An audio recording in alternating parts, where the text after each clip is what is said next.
Bismillahirrahmanirrahim.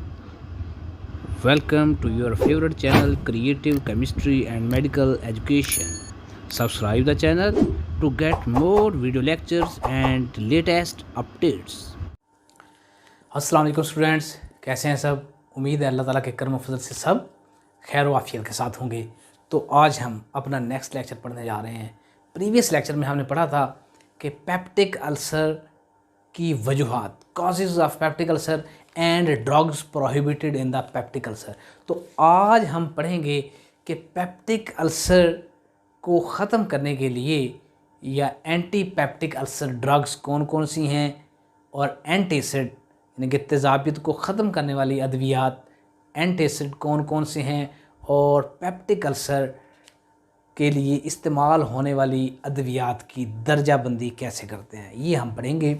तो question इस तरह से एनुअल एग्ज़ाम में कई दफ़ा आ चुका है कि मैदे के अल्सर को ठीक और तेज़ाबियत को ख़त्म करने वाली अद्वियात पर नोट लिखें। ये कई दफ़ा साहब का पेपर्स में भी आ चुका है। तो राइट अ नोट, क्वेश्चन कैसे आएगा, write a note on the drugs which are use to reduce the acidity and peptic ulcer, यानी कि एसिडिटी को तेज़ाबियत को कम करने के लिए और पेप्टिक अल्सर को ख़त्म करने के लिए अद्वियात बयान करें। तो चलें स्टार्ट करते हैं। सबसे पहले है कि एंटीसिड। एंटीसिड क्या होता है, यानी कि एंट का मतलब है अपोजिट, खिलाफ। एसिड को ख़त्म करने वाली अद्वियात या तेज़ाबियत को कम करने वाली, तेज़ाबियत की मिकदार को घटाने वाली अद्वियात जो हैं उसे कहते हैं एंटीसिड। तो हम इसको डिफाइन कैसे करेंगे, these are the drugs which neutralize excessive gastric acid. Previous lecture में हमने पढ़ा था कि स्टमक के अंदर गैस्ट्रिक जूस खारिज होता है जिसे हम हाइड्रोक्लोरिक एसिड के नाम से जानते हैं, स्ट्रॉन्ग एसिड होता है। तो उसको न्यूट्रलाइज करने के लिए, उसके असरात को कम करने के लिए कोई मेडिसिन यूज़ की जाए उसे कहते हैं, न्यूट्रलाइज करने के लिए उसे कहते हैं एंटीसिड। अब बात आ गई कि अच्छे एंटीसिड की करैक्टरिस्टिक्स क्या हैं, यानी कि अच्छे एंटीसिड की खसूसियात क्या हैं। What are the characteristics of good antacid. First one, पहले नंबर पे क्या है कि फौरी तौर पर असर करे। नंबर एक कि फौरी तौर पे असर करना चाहिए या फिर देर तक तेज़ाब को न्यूट्रलाइज करने की सलाहियत जो है मैदे की पीएच को तब्दील ना करे। यानी कि हम कह रहे हैं कि मैदे के अंदर जो एसिड आ रहा है तो पहले नंबर पे था कि फौरी तौर पे एंटीसिड जो हम यूज़ कर रहे हैं उस पर असर करे, उस तेज़ाब को न्यूट्रलाइज कर दे, फौरी असर करे। दूसरे नंबर पे अहम पॉइंट है, कहता है कि ऐसा ना हो कि ये जो एंटीसिड है, जो एंटीसिड हम यूज़ करेंगे, ये तेज़ाब मैदे के अंदर जो तेज़ाब आ रहा है उसको न्यूट्रलाइज करने की सलाहियत जो है वो मैदे की पीएच को चेंज ना कर दे। क्योंकि अगर हम एसिड को न्यूट्रलाइज कर दे हैं तो पीएच उसकी बढ़ जाएगी।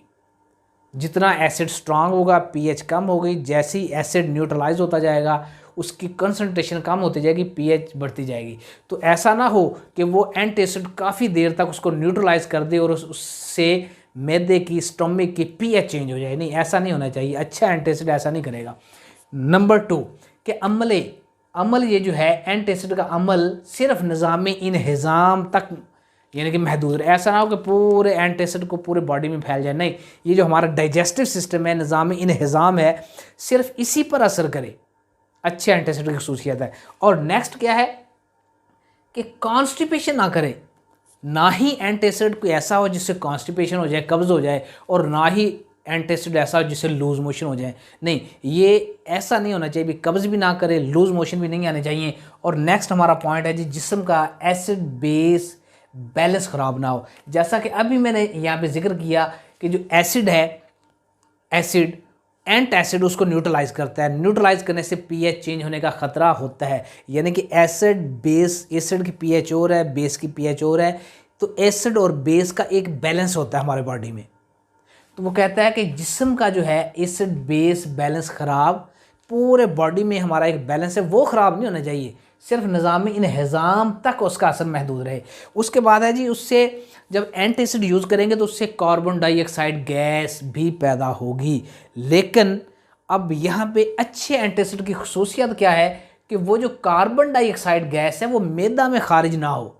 अच्छे एंटासिड की खसूसियत है कि जो गैस खारिज हो वो कार्बन डाइऑक्साइड गैस CO2 भी जिसे कहते हैं वो मैदे में खारिज ना हो। इसके बाद है जी पॉइंट नंबर 5 के बाद पॉइंट नंबर 6 कि नुकसानदेह असरात ना हो। हर मेडिसिन के कोई ना कोई डेफिनेटली साइड इफ़ेक्ट्स होते हैं, लेकिन एक अच्छे एंटासिड की खसूसियत है कि उसके अंदर साइड इफ़ेक्ट्स कम से कम हों या नुकसानदेह असरात ना हो। उसके बाद नेक्स्ट है कि उसको खुश जायका होना चाहिए, यानी कि उसका जायका अच्छा हो और मरीज़ जब उसको यूज़ करे उसे अच्छा फील हो।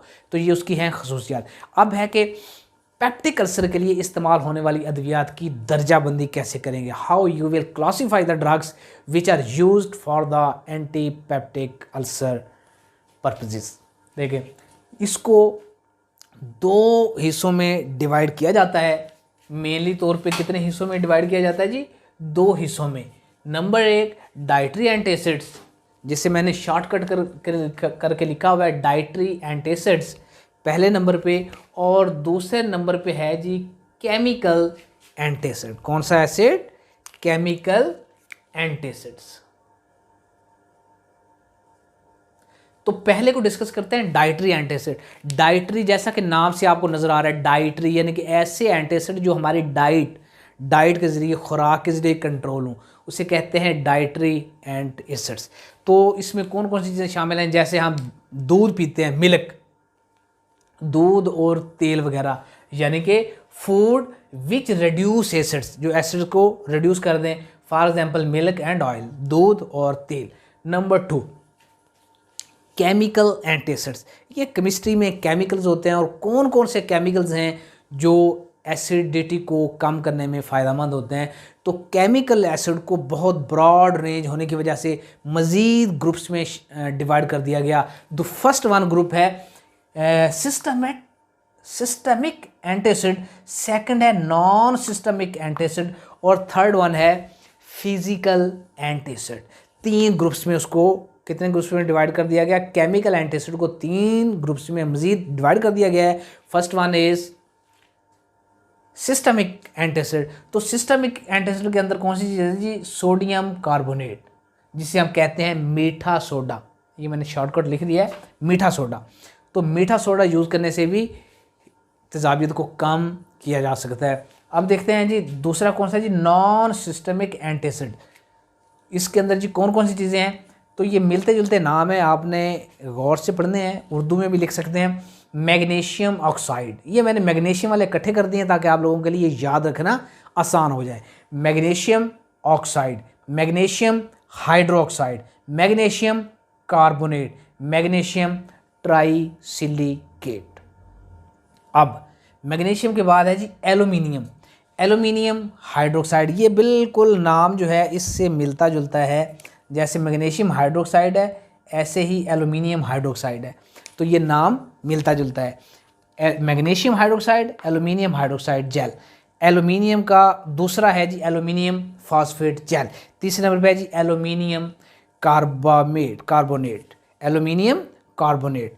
अच्छा, एल्यूमिनियम के बाद कैल्शियम के भी 2 हैं जो आप याद रख सकते हैं। एक है कैल्शियम साल्ट, जैसे ये साल्ट है, एल्यूमिनियम फास्फेट एक साल्ट है, एल्यूमिनियम कार्बोनेट साल्ट है, ऐसे ही कैल्शियम का साल्ट।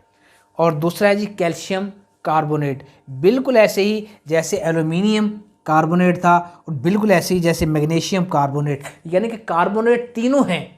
तो तीनों में से आप ये एग्जाम्पल में 3 आ जाते हैं, magnesium carbonate, aluminium carbonate, calcium carbonate. 3 तो पक्के ठके आप अच्छे तरीके से आसानी से याद रख सकते हैं। और बाकी भी हाइड्रोक्साइड है, इधर भी हाइड्रोक्साइड है, याद रख सकते हैं। ये फास्फेट जेल है, और यहाँ पे ये भी जेल है एल्यूमिनियम कार्बोनेट के बाद। इसके बाद मैग्नीशियम ट्राइसिलिकेट वगैरह, ये आप अपने तौर पे इसको अच्छी तरीके से याद कर सकते हैं। अब हम देखते हैं next physical antacids. Physical antacids को फिर मज़ीद हमने क्लासीफाई कर दिया।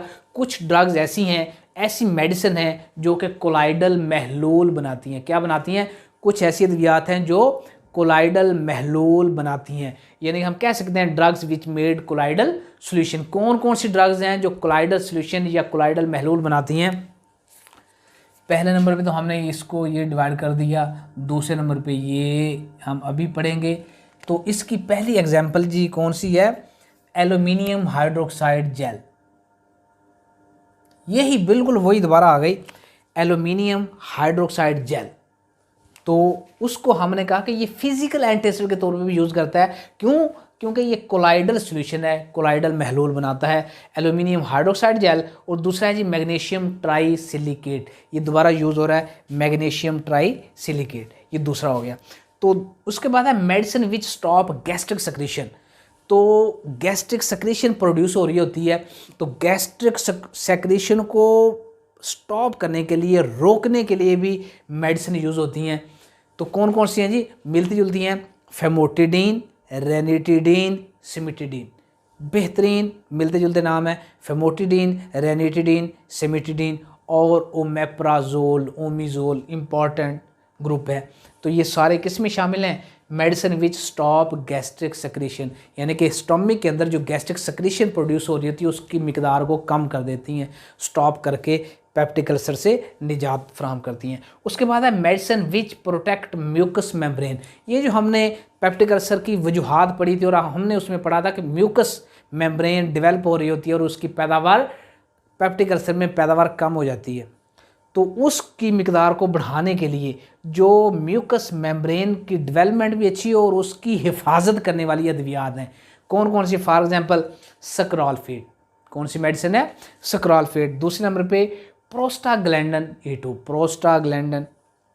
उसके बाद है colloid bismuth compound, colloid bismuth compound. तो ये आपका कंप्लीट दर्जाबंदी हो गई। इंपॉर्टेंट क्वेश्चन है, एनुअल एग्ज़ाम में आ सकता है। अच्छे तरीके से इसको याद करें, एक दफ़ा लिख के लाजमी देखें और वीडियो पसंद आई तो लाइक लाजमी करें। इसका एक अदर स्क्रीनशॉट भी आप ले सकते हैं।